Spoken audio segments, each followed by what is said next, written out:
আসন্ন বিধানসভা নির্বাচনের দিনক্ষণ এখনো ঘোষণা হয়নি, তবে প্রচারের ময়দানে বিরোধীদের টেক্কা দিতে রায়গঞ্জ শহরে ইতিমধ্যেই দেওয়াল লিখন শুরু করে দিয়েছে সিপিএম। রবিবার রায়গঞ্জে একটি দলীয় কর্মসূচিতে যোগ দেন সিপিআইএম নেতা শতরূপ ঘোষ। এদিন সন্ধ্যায় রায়গঞ্জ শহরের দেশবন্ধু পাড়া মোড়ে দলের একটি নির্বাচনী কার্যালয়ের আনুষ্ঠানিক উদ্বোধনও করেন তিনি। দীর্ঘ ২৫ বছর পর রায়গঞ্জ বিধানসভা কেন্দ্রে এবার এককভাবে লড়াই করতে চলেছে সিপিএম। তাই প্রথম থেকেই প্রচারের কাজে বাড়তি উদ্যোগী স্থানীয় নেতৃত্ব। এদিন কার্যালয় উদ্বোধনের পর সংবাদ মাধ্যমের মুখোমুখি হয়ে শতরূপ ঘোষ দলীয় কর্মীদের উদ্দেশ্যে রায়গঞ্জ আসনটি নিজেদের দখলে রাখার জন্য সর্বশক্তি দিয়ে ঝাঁপিয়ে পড়ার আহ্বান জানান। সারাদিন ধরে আমাদের এর আগে হেমতাবাদে কর্মী সভা ছিল, তারপরে আমাদের কালচারাল একটা অনুষ্ঠান ছিল আমাদের গণনাট্য সংঘের এখানে। সোনাক্ষী, মশলা কোথায়?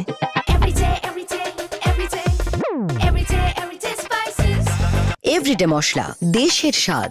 তারপরে এখন রায়গঞ্জে আমাদের নির্বাচনী কার্যালয় উদ্বোধন হলো। এখন তো ভোটের কাজ শুরু হয়ে গেছে সব জায়গায়, বুঝতেই পারছেন আমাদের কর্মীরা ঝাঁপিয়ে পড়েছে ভোটের কাজে, ভোটের প্রচারে। আর রায়গঞ্জে আমাদের কাছে এটা আমাদের কর্মীরাও খুবই উৎসাহিত হয়ে এবার ভোটের কাজ অনেক আগে থেকে শুরু করে দিয়েছেন, কেননা ২৫ বছর পরে রায়গঞ্জ বিধানসভা কেন্দ্রে কাস্তাহাতুড়ি দ্বারা চিহ্নে আমরা লড়ছি এবং ২৫ বছর পরে আমরা আমাদের সমর্থকদের কাছে বলতে পারছি যে আপনারা কাস্তাহাতুড়ি দ্বারা চিহ্নে ভোট দিন বিধানসভার ক্ষেত্রে। সুতরাং সেটাও একটা বাড়তি উৎসাহের কারণ আমাদের কর্মীদের কাছে।